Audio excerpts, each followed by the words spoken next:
When you need mealtime inspiration, it's worth shopping Kroger, where you'll find over 30,000 mouth-watering choices that excite your inner foodie. And no matter what tasty choice you make, you'll enjoy our everyday low prices, plus extra ways to save, like digital coupons worth over $600 each week. You can also save up to $1 off per gallon at the pump with fuel points. More savings and more inspiring flavors make shopping Kroger worth it every time. Kroger, fresh for everyone. Fuel restrictions apply. Another day is here, and you're ready for it. What to wear? Check. Breakfast, lunch, and dinner? Check. Planning for what's next and how to save for it? That's where Bank of America can help. For your financial to-dos, Bank of America has experts ready to help get you closer to your goals. Get started at one of our local financial centers or 24/7 in our mobile banking app. Find a location near you at bankofamerica.com/talktous. What would you like the power to do? Mobile banking requires downloading the app and is only available for select devices. Message and data rates may apply. Bank of America N.A., member FDIC. This episode is brought to you by Experian. Are you paying for subscriptions you don't use, but can't find the time or energy to cancel them? Experian could cancel unwanted subscriptions for you, saving you an average of $270 per year. And plenty of time. Download the Experian app. Results will vary. Not all subscriptions are eligible. Savings are not guaranteed. Paid membership with connected payment account required. Salah. Escape Cancelo. Oh, it's brilliant from Mo Salah. And still, Salah. Oh, sensational! Son had a goal and scored a beauty. Oh, what a strike from Yuri Tielemans. De Bruyne. And it is Ward. Martinelli fortress. Still going up. Oh, he's done it again. And City have won the Premier League. Ladies and gentlemen, boys and girls, children of all ages, EPL Index proudly brings to you the best prediction podcast in the world, A Tad Predictable, with your host, Tadiwa Chanakira. And we're back. Welcome to another episode of A Tad Predictable, the post-season edition where we are running through the EPL teams of the 24-25 season coming up. We're on the letter L. We did Leicester last time out, and the Liverpool podcast is now.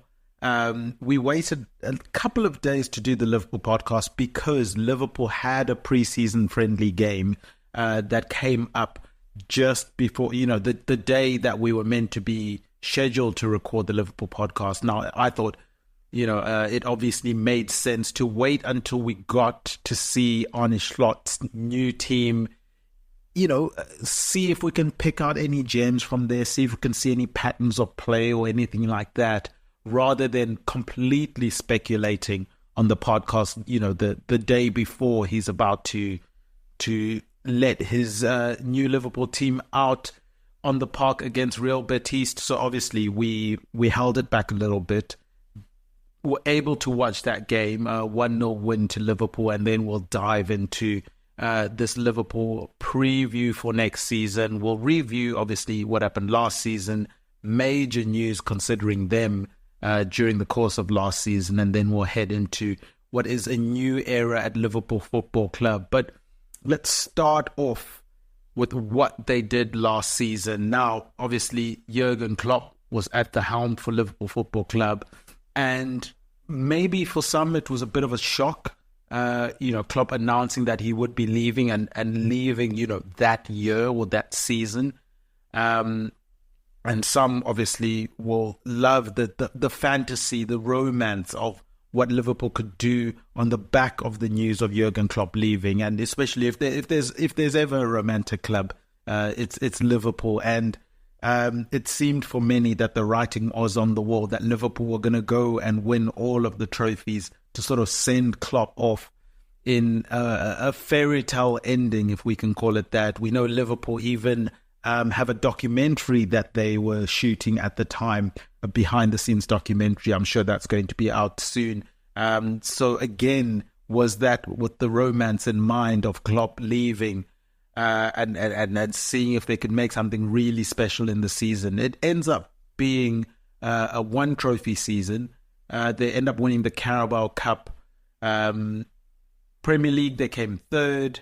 FA Cup, they lost in the quarterfinals, and the Europa League, they lost in the quarterfinals as well. And we'll get into the depths of those tournaments. But I do think it was, in my opinion, obviously I am a Liverpool fan, but I tend to be maybe on the harsher critics of Liverpool when I listen around to what other people are saying about Liverpool. But to me, I thought the season ended kind of fair.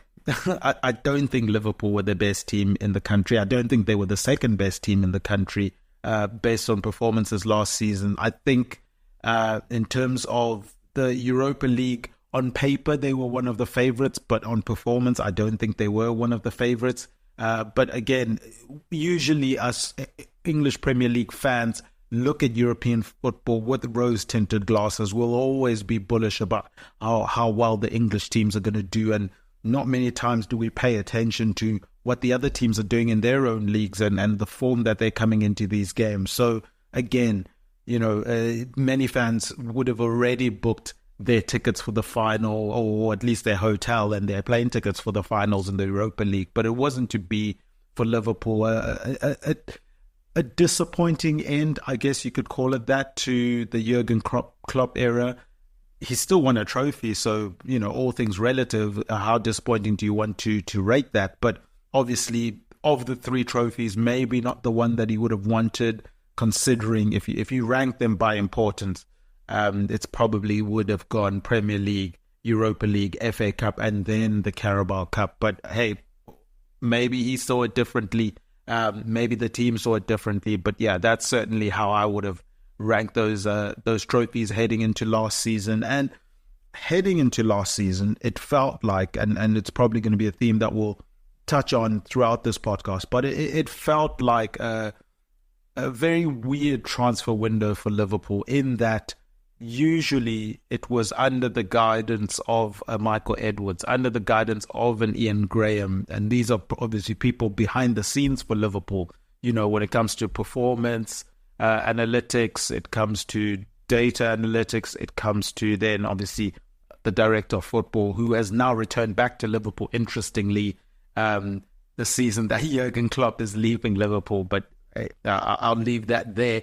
But yeah, last season it was more Klopp making the decisions, Klopp and Pep Linders making the decisions. It wasn't really the, in inverted commas, transfer committee that maybe Liverpool had become accustomed with. It was more Jurgen Klopp and Pep Linders got more and more power as the years went on. And it seems like, from my opinion, and this is just purely my opinion, I'm not reporting anything, or I'm not sharing anything that I've heard from within the club or anyone close to the club. But in my opinion, I thought the more power that Jurgen Klopp and Pep Linders got, the more frustrated the likes of the Michael Edwards, the Dr. Ian Grahams got, because Liverpool started to move away from some of the stuff that did make them successful in that Jurgen Klopp era. Yes, Jurgen Klopp, phenomenal manager. And you, part of the annoyance for me with the Jurgen Klopp discussions is, I don't think it's really for debate how great a manager he is. And if you are debating that he isn't a great manager, then do I really want to be having a conversation with you? What's the point? He is a great manager, a phenomenal manager, one of the best managers of his era. And we'll see whether or not that era continues after he's taken his hiatus from football, but certainly one of the important figures in world football over the last couple of years, almost decade, if I can call it that.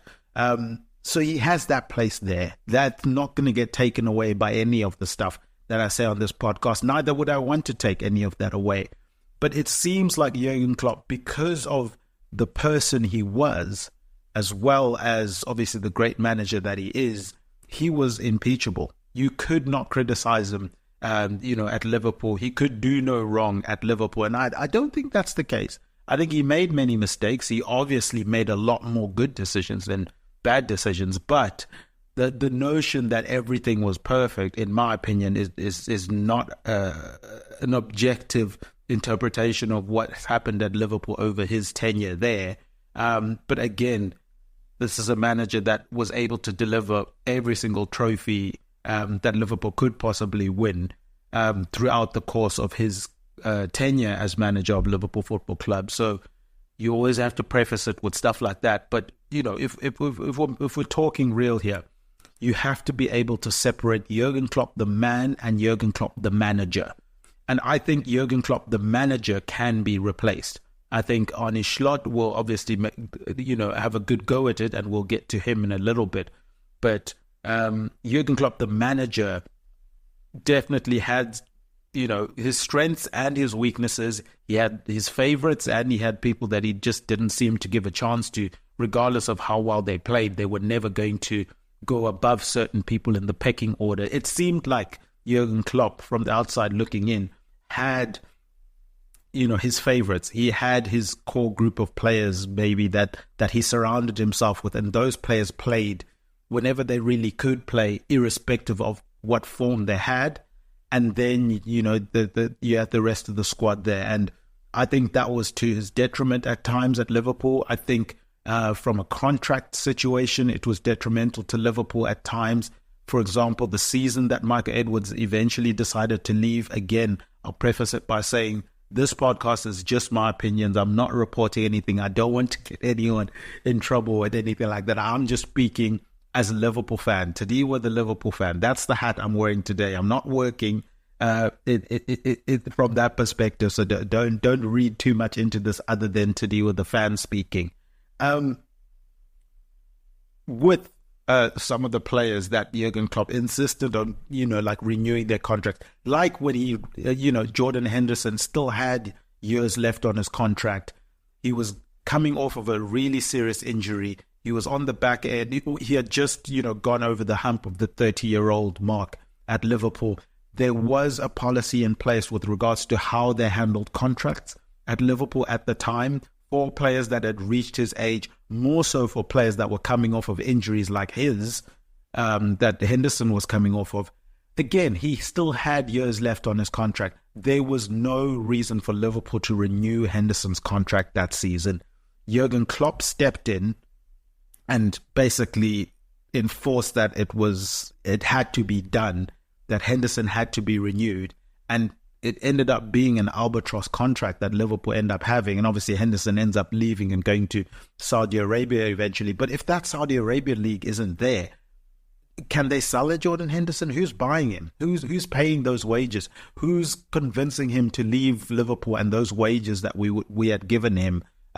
It just was not a good idea. And again, it's these contracts are largely based on what are you going to do for me in the future. Yes, Jordan Henderson was the captain in a very successful period at Liverpool. I think he was overhyped in terms of the level of credit that he got for Liverpool's success. For example, him winning individual awards ahead of the likes of a Salah or a Van Dijk or an Alisson is just absolutely preposterous, in my opinion, in terms of the importance of those players, certainly ahead of Henderson in what Liverpool achieved during that time when Henderson was captain. And again, he was a great player for Liverpool. He had his time at Liverpool where he was successful. I'll never take that away from him. I'm not taking that away from him. And maybe it feels like I'm just harping on the negative and the negative, because I want to get that out the way before we usher in. We'll talk about the positives. We'll usher in the Slot era. But this is stuff I've wanted to get off my chest for a while now, and I feel I have to get off my chest, just to get it off my chest, So I do think that, as I was saying, Henderson, I thought it was a very, very direct narrative push from the pundits. Obviously, a lot of them are his friends, and were his friends at the time, and also the British media on getting the British captain of Liverpool Football Club. He's the one that galvanizes the team. He's the one that gets the team going. And then this notion, and it was within the fans as well, of whenever get Henderson on the field, he'll sort this out, or Henderson would never allow these certain standards, whenever Liverpool standards drop. Like, for example, just after Henderson had left Liverpool, and Liverpool weren't doing so well, it was Henderson or Milner would never have stood for these standards or levels of performance. And then you think, no, that's revisionist history, because many a times we had poor runs, we had poor performances with Jordan Henderson in the team. So this notion that he set a standard that others didn't, set, aside from him, I think it's just absolute nonsense. I think it's just a narrative that people wanted to get out there. If there's a player at Liverpool that I'd say sets the standard, in my opinion, from a day-to-day of how they act as a professional, on day-to-day how they act around the young players and being an ambassador for Liverpool Football Club, not only to the outside world, but within the club itself, with the youth teams, the youth players, players that are on the bridging team between the youth and the first team, it's Mohamed Salah. He is the benchmark for Liverpool. He's the one that trains insanely hard. He's the one that sets the standards on the pitch in terms of performance. He's the one that, in my opinion, is the one that should be talked about from those conversations. If we're talking about people that are setting the standards and would not allow certain things to happen, it starts and stops with Mohamed Salah, in my opinion. And then you can have, there's a huge gap, and then you can start your arguments for whoever else follows it. But that to me, those are a few things that I needed to get off my chest, I felt. Let's move back on to Jurgen Klopp. And as I said, when Jurgen Klopp first came into the club, and you can go and listen back to the podcasts I did back then, I may probably have tweeted about it or something like that, or written an article regarding it. But I mentioned this fact. Jurgen Klopp will live by the sword and he'll die by the sword. And they're going to be the very reasons that Liverpool fans love about Jurgen Klopp, may be the very reasons why they get frustrated by Jurgen Klopp at times. And that was my position, and it's always been my position throughout Jurgen Klopp's tenure at Liverpool. And in my opinion, that approach from Jurgen Klopp, I was fine with, because I know the end results would mean we were competitive and we're going to be competing for trophies.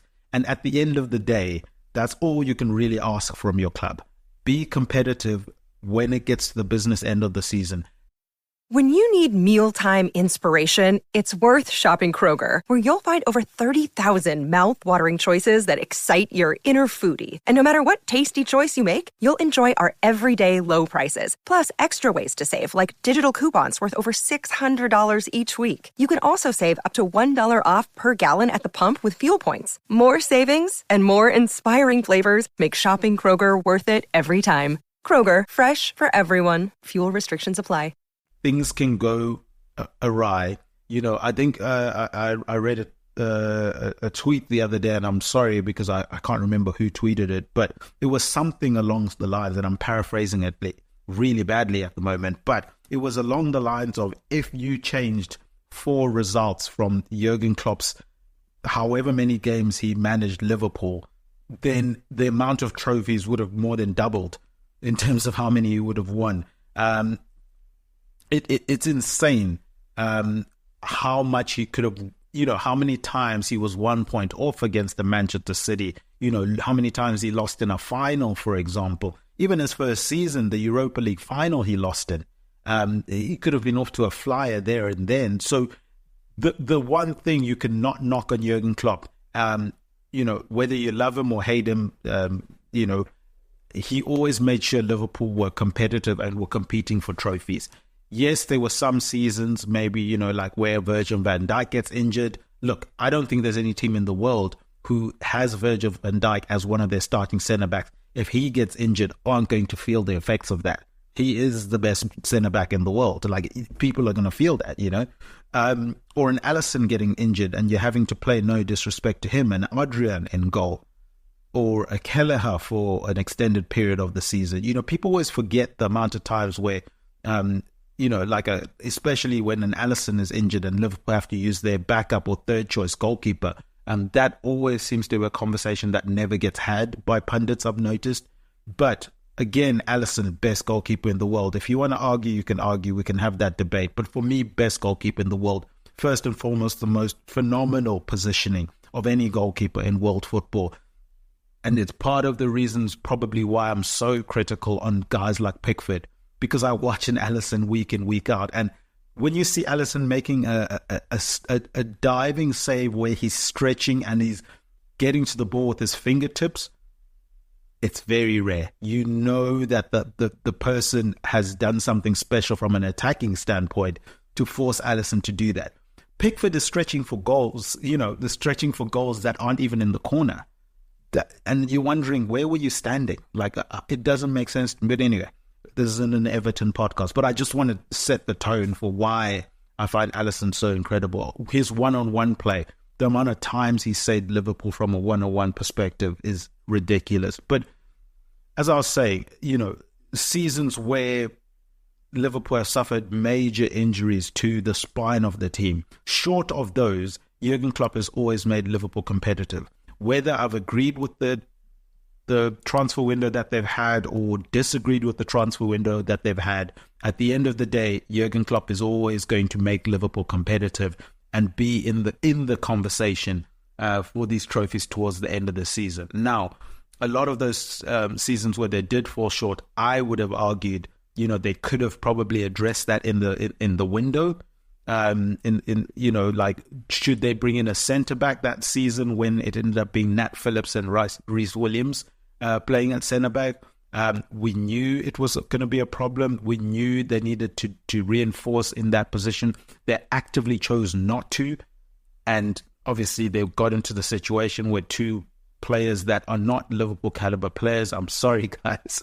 It seems like I'm being really harsh on Liverpool.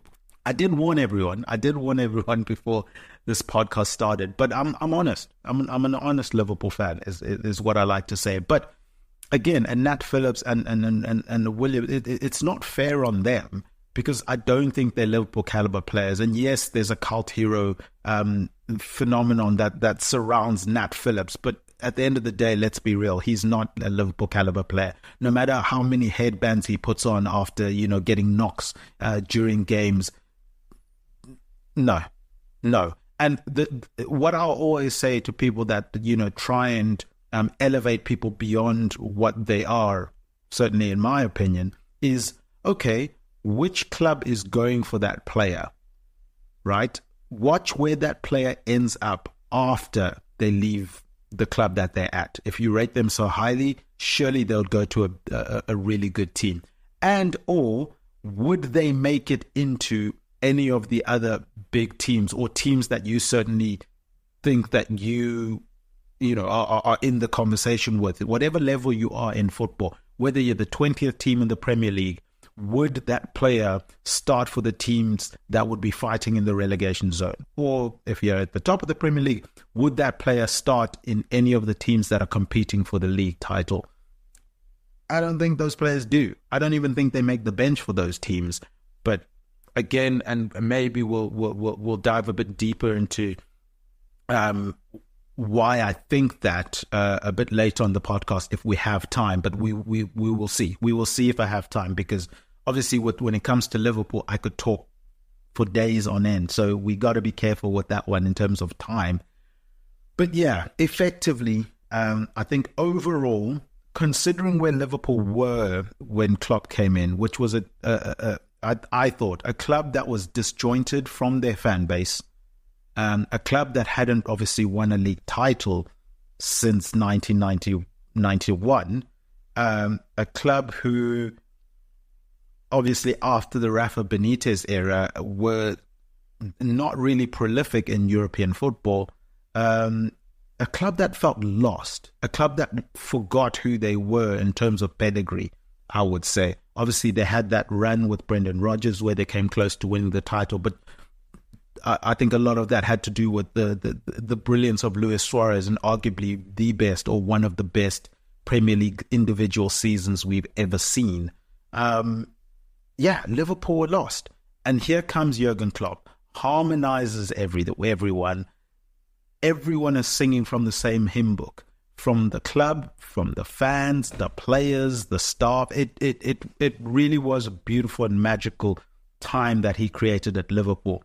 But as I said, earlier in the podcast, I do think the more power he got at Liverpool, the more a little bit of that left. There was a thing of Liverpool where let the experts in their field deal with their field. The Michael Edwards of the world, the Dr. Ian Grahams of the world are ridiculously smart when it comes to analytics. Let them deal with identifying the players that we need to bring in, and everything that goes with that, dealing with the contracts and when we renew contracts, when we don't renew contracts. Let them deal with that. Jurgen Klopp, one of the best talent developers in world football to this day, let him coach up this team. Regardless of who we give him, we know he's going to be able to coach this team up. He's going to be able to maximize the potential of players, maximize everything, every inch, squeeze every little last pip that he possibly can out of any single player. That's his speciality. And I think a little bit of that got muddied when Klopp started getting involved a little too much in the transfer side of things and on the contract side of things for Liverpool. And when I mentioned on the transfer side of things, initially the plan was Jurgen Klopp would come and say, I need a player that does X, Y, and Z. Obviously, Michael Edwards and his team would go and identify players that can do X, Y, and Z, and then bring that list, and then within that committee, they would then decide on who they then sign. I think a lot of that got lost, and it was more going and getting individual players, it wasn't a Klopp coming and saying, I need a player that does X, Y, Z. It was, I need this player or I need that player, which again, I think lost a little bit of that magic that Liverpool had. Now, the reason I say that is because Liverpool act like a smaller club than they are. And the reason I always hop back to this is because I'm always surprised by how massive or how confident or how cocky, I'll speak specifically on a club that I'm very familiar with from a business perspective, if I can put it that way, Real Madrid. When I speak to people from Real Madrid, they're always shocked when Liverpool aren't, for example, even in the conversation for a Kylian Mbappe. Now, maybe the super fan, the elite Liverpool fans thought Liverpool had a chance to get Kylian Mbappe. Maybe they did. I genuinely think Liverpool were behind Man United in getting a Kylian Mbappe, because I know Man United, and maybe this is a new era for Man United, we'll find out, but Man United were never afraid to spend money on a big name for a publicity stunt, whether or not it was the right decision for their club. Liverpool were never going to pay the wages that a Kylian Mbappe would want. They couldn't even pay the wages that a Jude Bellingham wanted. Maybe that's too soon. They couldn't put a package together for a Tchouaméni, who they pretty much had in the building, if I can say that much. When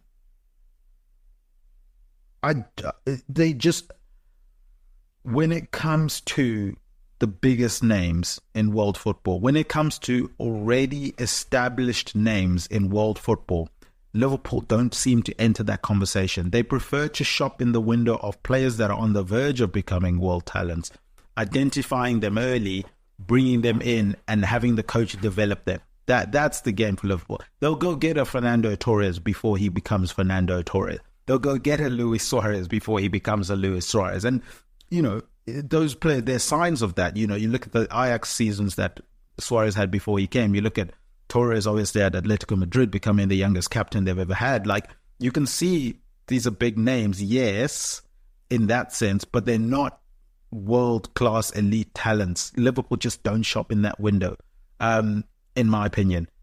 Maybe you could argue the closest they come is like a Virgil van Dijk, but again, was he emerging or was he elite already at that stage?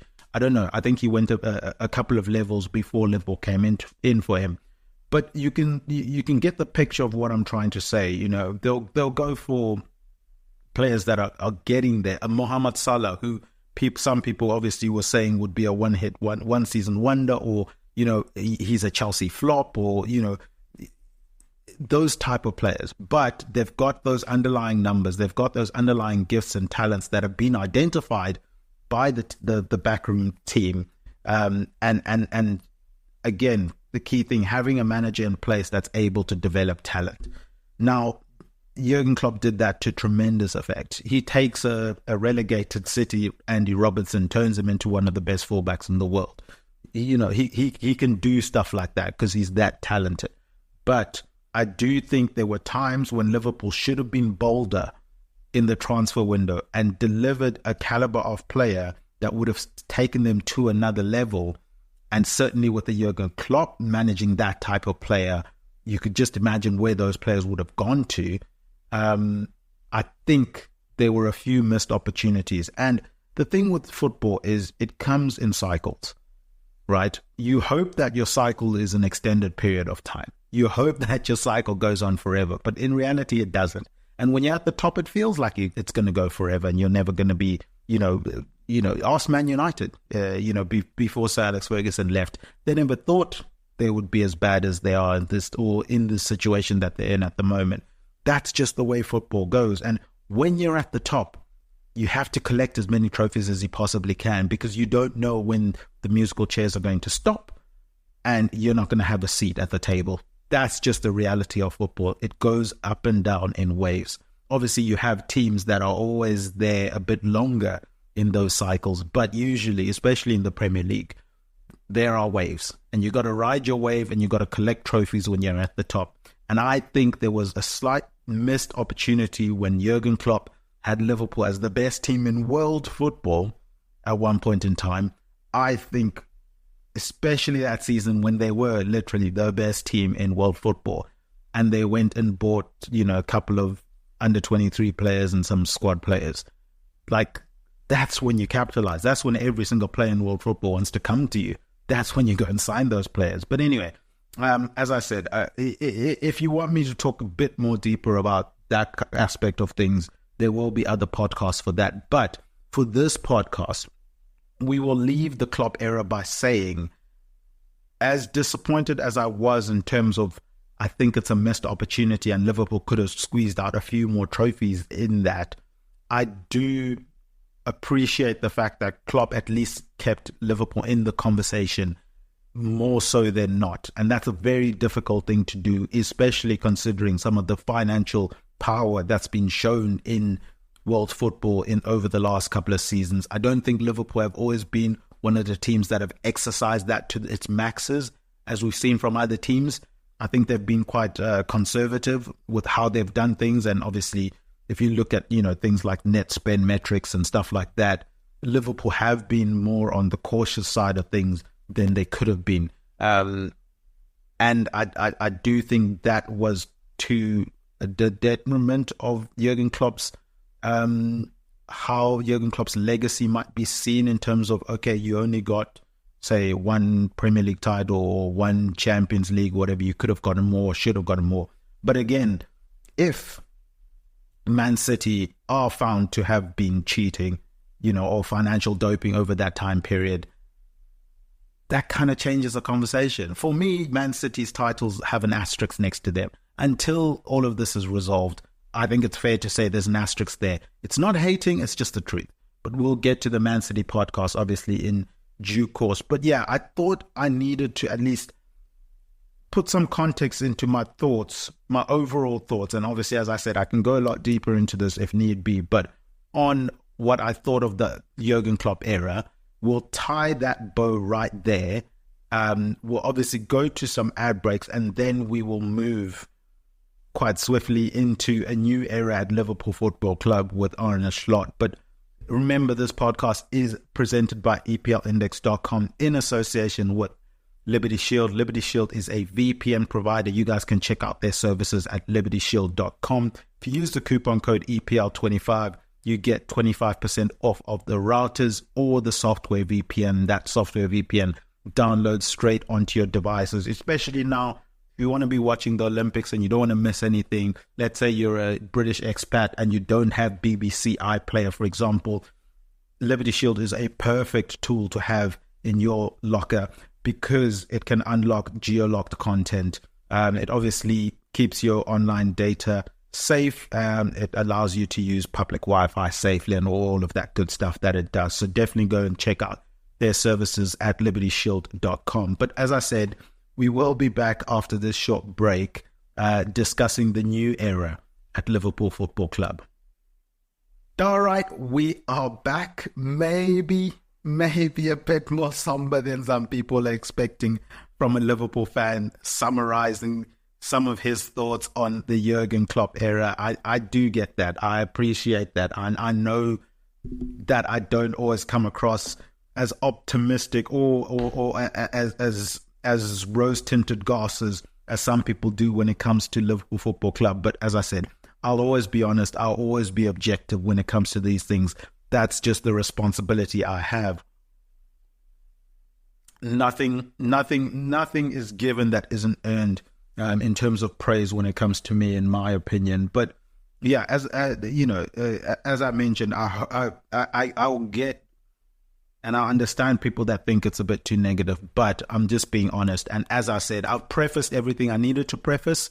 I've put it into context. If you're going to take it out of context, that's on you. I think that's a you problem, not a me problem. But let's move on to this new era of Liverpool. What can we expect from Liverpool Football Club under Arne Slot? Now, obviously, with Arne Slot, it's not just about him coming in, because we heard of the return of Michael Edwards. He's taking maybe a more senior role at FSG, and I do think that was the only way Liverpool were going to be able to get him back, entice him with a bigger project than just, the job he did last time. Like he's grown as a person as well, both, from a personal perspective and then also from a career perspective. And in order for Liverpool to get him back, I do think they needed to entice him with a project that was bigger than just Liverpool Football Club. So he comes in. Obviously, Hughes comes in along with, after the endorsement of Michael Edwards. So he maybe will be the face of things at Liverpool, with Michael Edwards being on a more senior role at FSG as a whole. But it seems like Liverpool are heading back to that direction that they were at before Michael Edwards left, which was having a coach in place who's a coach, a really good talent developer, really bright mind, young bright mind in world football, looking to do things a little bit different, doesn't mind not having the best players in the world, but having quality players that they can train up, that can play in their system or systems and styles of play, and are comfortable with that. If Liverpool can't go and attain, and as I said, Liverpool don't go and attain a Jude Bellingham, for example, the manager's going to be okay. All right, it's fine. Who can you get me? No, maybe not them. Yeah, okay, this player, let's get them. I'll work with them. I'll improve them. I'll try and get them to a Jude Bellingham level. That's the kind of approach that Liverpool have employed over the years, for many, many years, in my opinion. So a perfect manager for that is an Arne Slot, who, even if you look at that first preseason game, isn't afraid. And I know it's preseason, so maybe people are like, it's easier to do it that way. But he had options on the bench when Liverpool had that injury in midfield when Curtis Jones left the field. But he went to the youngster, Trey Nyoni, and he delivered really, really well in that game. And obviously one of the exciting prospects at Liverpool at the moment. But the thing for me is, he is first and foremost a coach.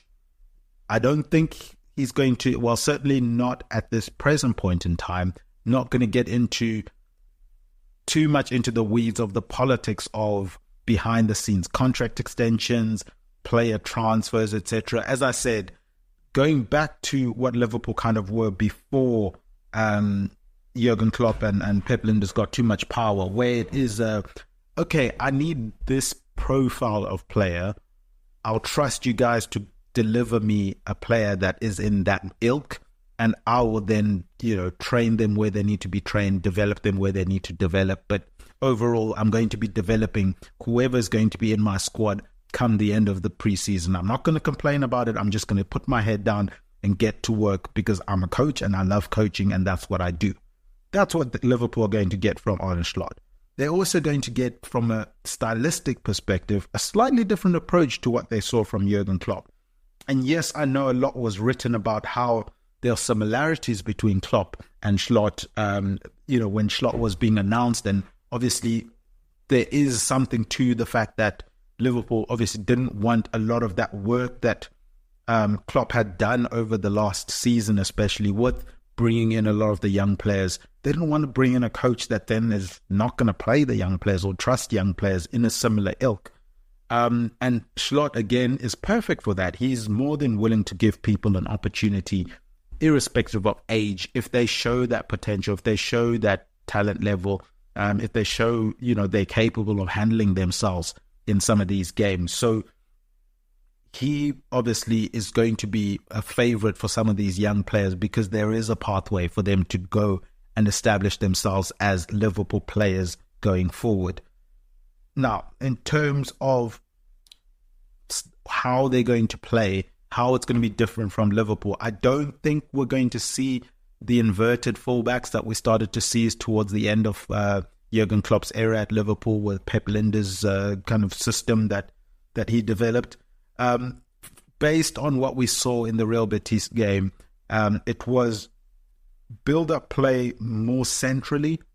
The midfielders, they basically created a double pivot in midfield that dropped deep to sort of help the centre-backs and help get the ball from the centre-backs and turn and look to build up play that way.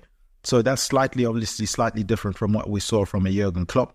The centre-backs were being asked to play a lot more with the ball and dribble a lot more with the ball to get themselves out of tricky situations. Double pivots were looking to give options, as outlet passes.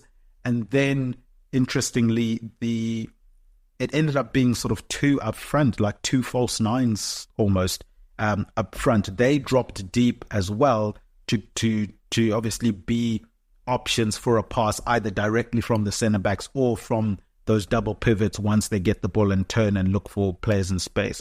So that obviously leaves a question for the centre backs of the other team. Do they drop, or do they push up with these dropping Liverpool attackers and leave space in behind, or do they stay in their positions and allow that space for those inverted commas two false nines to get the balls and then turn and drive at them?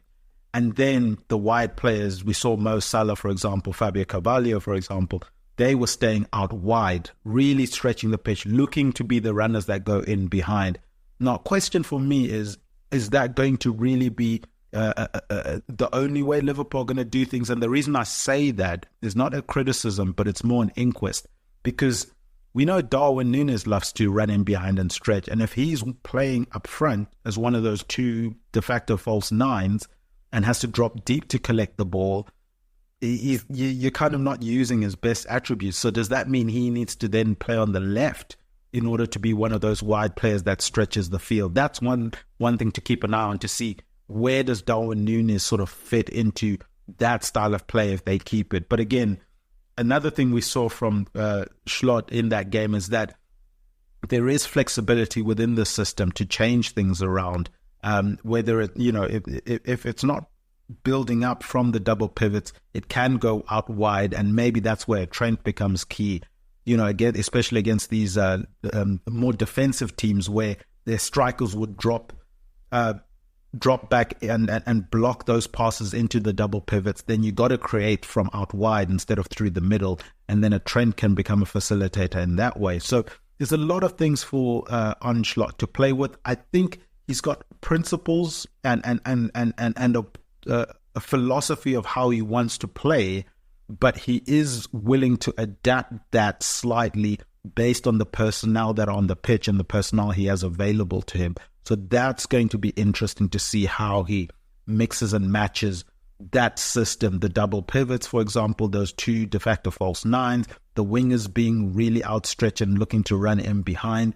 We saw Conor Bradley, who was playing the right back position, making underlapping runs rather than overlapping runs in that game, again because of that space that was afforded by the centre backs dropping or pushing up with the Liverpool de facto false nines that were dropping deep to collect the ball. So again, a lot for him to play with, some fun things that he can do there. But I think that freshness of system is going to be a positive thing for Liverpool. I do think the players are going to embrace it and are going to be, not that they, all of a sudden don't like Jurgen Klopp, but just something different, something to, make you think a bit of differently. Maybe football can be played in other ways. That's what they're going to get from an Arne Slot. And I think that's going to be exciting for Liverpool. So we will see how that goes. In terms of how they maximize the way they're going to play, I think it's pivotal that Liverpool bring in a defensive midfielder that is comfortable on the turn, on the half turn, should I say, and can help build up play if they're going to have those double pivots dropping deep. I think a Curtis Jones can do it. I think a McAllister can do it. Basetic, I think, is still young, and we've seen them doing more individual training with him, so we'll see how he develops in that. I think a Thiago would have been fantastic in this system, mind you, but I don't know if an Endo can do it. Again, Endo, one of those cult hero players that Liverpool like, who aren't really that great, aren't going to make it into any of the other teams that play in and around Liverpool's competitive level, aren't really going to go to a big team when they leave Liverpool. You know what I'm saying? Like, as I was saying earlier, that thing I was talking about earlier, I don't think Endo is a starting player for a Liverpool Football Club. And certainly not if a Liverpool Football Club is trying to challenge for a league title. I think he could be a very, very, very good squad player, but I don't think he should be starting, should be the starting six for a team like Liverpool. Again, I don't know the guy. Personally, that is, I have no ill will against the guy from a personal perspective. I'm just talking about on the pitch football stuff. He's just not. I'm sorry. So I think they definitely need to do something there. Then they've obviously got the issue of these contract renewals. Trent needs to be renewed. Van Dijk needs to be renewed. Mohamed Salah needs to be renewed. If any of those players leave, they're obviously leaving a big gap and a big hole. There were murmurs of, Saudi Arabian clubs wanting Alisson, for example. Again, a player that if they lose, they probably have to replace. I don't know if Kelleher is of the level of an Alisson, or should I say, I don't know if a Kelleher can get to the level of an Alisson Becker. He's certainly not at the level of an Alisson Becker. But are Liverpool willing to take that chance? Let him be the number one if an Alisson leaves and say, we can develop him to that level? By all means, if you're that confident, you could probably get away with doing something like that, because he's a decent keeper. But as I said, Alisson's the best in the world, so anyone after him is going to be below him. And I think Keller is the best number 2 goalkeeper in world football, in my opinion. Obviously, London might have something to say about that at Real Madrid, but I said what I said. So yeah, it could become a very problematic summer if any of those key players leave, a Salah, a Van Dijk, a Alisson, or a Trent. In terms of these contract renewals for the Van Dijk, Salahs, and Trents, full disclosure, I'm very pro-player rather than pro-club, and that's just the nature of my work. That's just the way it is for me. So yes, I'm a Liverpool fan, but I always look at it first and foremost from the player's perspective, because I'm just ingrained in that side of stuff. If I'm Alice, if I'm Van Dijk, if I'm Trent, if I'm Salah, we know that Liverpool are trying to renew their contracts. We know Jurgen Klopp is now leaving. If I was Liverpool, I would have tried to sign those contracts as soon as possible. Maybe it's a bit disingenuous, but before the players find out that Jurgen Klopp's leaving. Liverpool obviously found out late August, November time that he was leaving, and then some of the players found out obviously a bit later on, closer to January and closer to when all of the world found out. But now that it's out there, now that he's gone, now that there's Slot coming in, if I'm those players, I'm not signing a new contract until I see proof of concept. I want to see, one, that we are going to be challenging for titles, whether it's through your business in the transfer window or it's through the performances on the pitch in pre-season or performances on the pitch during the season. Whatever it is, that's that these players are wanting to see from that perspective. I've laid out the possibilities. For someone, it might be okay just to see from pre-season, oh yeah, this looks like an exciting project. I can see, how we can be successful in the league. I can see my role being really key, etc. All right, I'm signing. For some of them, I might want to see it in the league. I want to see if this works in the league. Yes, in preseason it's working, but will it work in competitive games? Is this manager going to be able to game manage a game in terms of substitutions and stuff like that, and changing tactics mid-game during a Premier League game, knowing we've got a Champions League game the next week? Those type of things. That might be for some players. For some players, it might be signings. It might be hey, you told us Jude Bellingham was coming. He didn't come. Who are you bringing now? Clearly the money was there for a Jude Bellingham. Clearly the money was there for a Moses Caicedo. You brought in Endo. No. Who's coming in with that money that was reserved for that player? Maybe that's how some of these players are thinking. And as I said, from a player perspective, from a player representative's perspective, they would not. There's no reason for them to be telling these players to sign contracts straight away without getting those, boxes ticked off. And I said, whatever those boxes need to be. Maybe it's money. Maybe for a player, it doesn't really. Obviously, I can see we're going to be competitive, but I want to be one of the top earners at the club, and that will do for them. You can tick it off. It's fine. Sign that contract. That's all perfectly fine. But if I'm in that position, I'm not allowing those players to sign contracts until they're satisfied based on some of those criteria that I've mentioned. And I know that's not popular from a Liverpool fan base perspective, from a Liverpool club first perspective, because you obviously want your good players to sign contracts. You want your bad players to leave even though they've got contracts, which I always find quite funny. This player, why is he hanging on? He should leave. We're trying to sell him. He's being greedy. He wants the wages he's on here. Well, the club shouldn't have offered them the wages that they're on. That's why they don't want to leave. It works both ways. You can't begrudge a player that rides out their 5-year contract, waits until the end of that 5th year contract to make a decision. That's what the contract is. It's for 5 years. If a Mo Salah doesn't want to sign a contract now, and Liverpool are saying you either sign the contract now or or we're selling you, well, Mo Salah could turn around and say, I'm not signing for the club you're trying to sell me to. And he's well within his rights to, because he's got a contract until the end of next year, whatever the case may be. And then once, and I always use this example with people,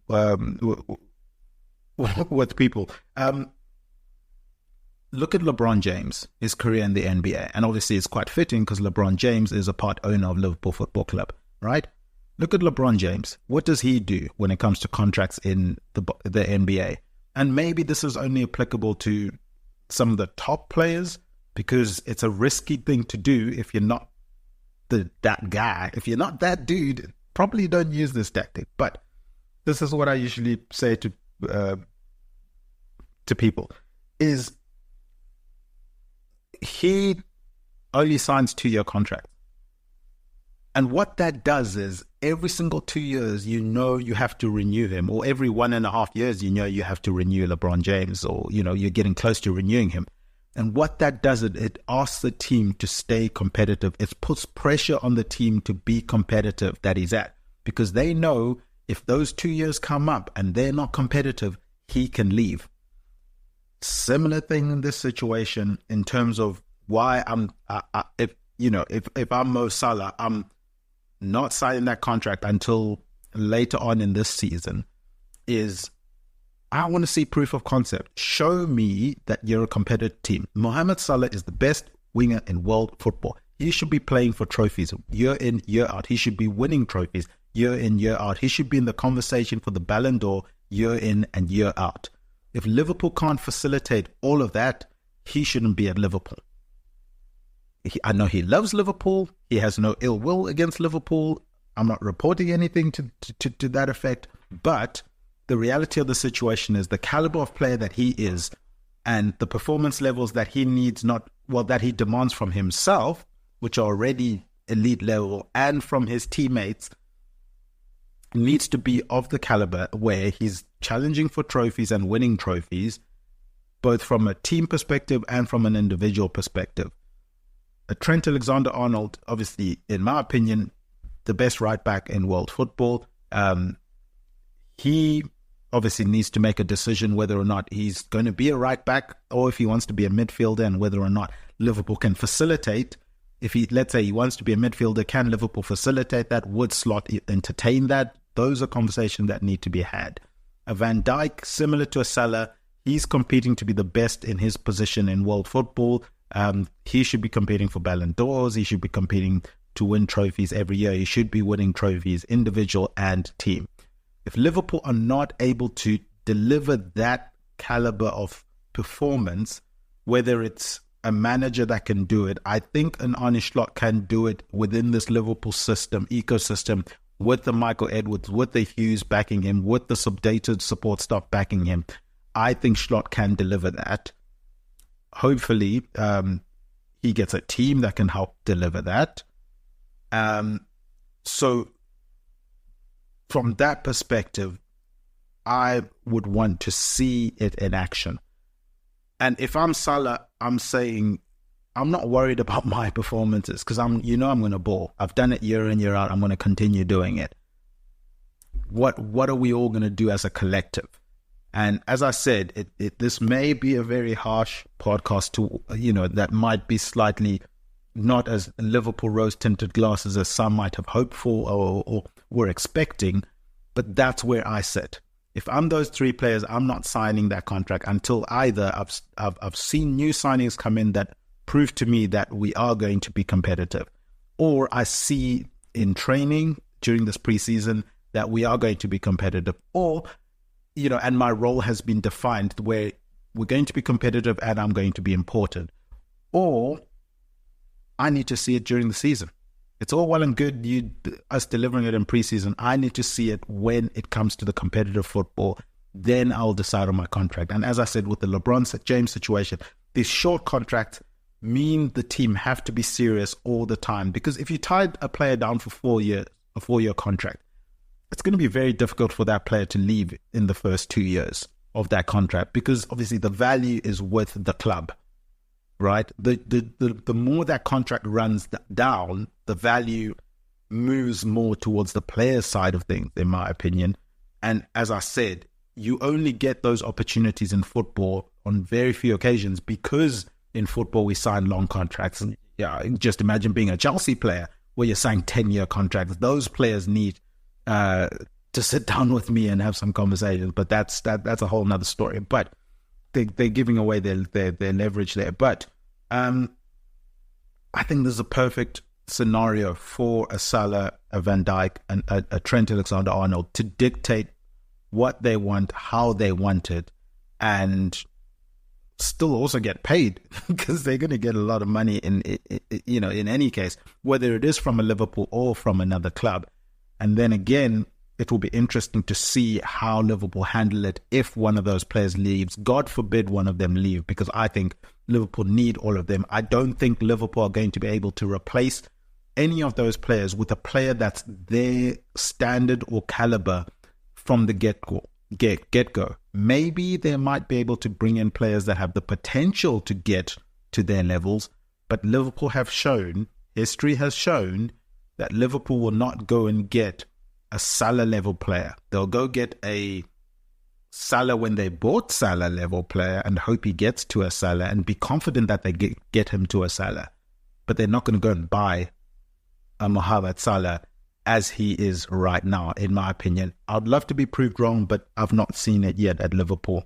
Well, certainly not in a consistent fashion. If someone is able to even point out someone that does that, or when they've done that. But yeah, I think I'll leave it there. I'll brace for impact. Do share your thoughts on what you think about my thoughts on Liverpool Football Club, what you think about my thoughts on the players' contracts. Should they be signing their contract or should they be waiting? And what motivations do you think they should have if they are to wait or even if they are to sign? And hopefully those motivations are going to be something other than, because it's Liverpool and we're the best club in the world. No, every club thinks that, okay? That's not a good enough reason. And you have to remember, football's a business for these players. Yes, they love playing for Liverpool, all of them by all accounts that I've heard. They love playing for Liverpool. Yes, they don't want to leave, but they're not going to not leave if it comes to that, if that makes sense. I hope that makes sense. I've put that as gently as I possibly can. But yeah, that's going to do it for another episode of A Tad Predictable. From my end, guys, go and check out all the content on EPL Index website. There are match previews, post-match reviews. This includes all of the preseason games that are coming up. There are also mini podcasts that are going out on EPL Index channel, summarizing some of these big games that have been going on in preseason. Go and check out the daily podcast show. It's the Two-Footer podcast with Dave Hendrick, where he discusses the hottest topics in football that happens during the week. And then also, guys, go and follow at A Tad Predictable on Twitter. Go and follow at EPL Index on Twitter. Subscribe to EPL Index on your podcast providers. Give us 5 stars. Write some positive comments. That stuff really does help us out. I've been Tadiwa Chanakira. You can find me on my Twitter handle at Tad Predicts. A huge thank you to Obi Semenya. He's at John Empire SA. And Jody, she's at Spursy141 for our guest intros. Our producer behind the glass, Mr. Guy Drinkle, that's been gritting his teeth throughout this podcast. I appreciate him not butting in during some of my monologues here. He's at Guy Drinkle on Twitter. From myself, from the crew, remember, Chisingaperi, Chinoshu.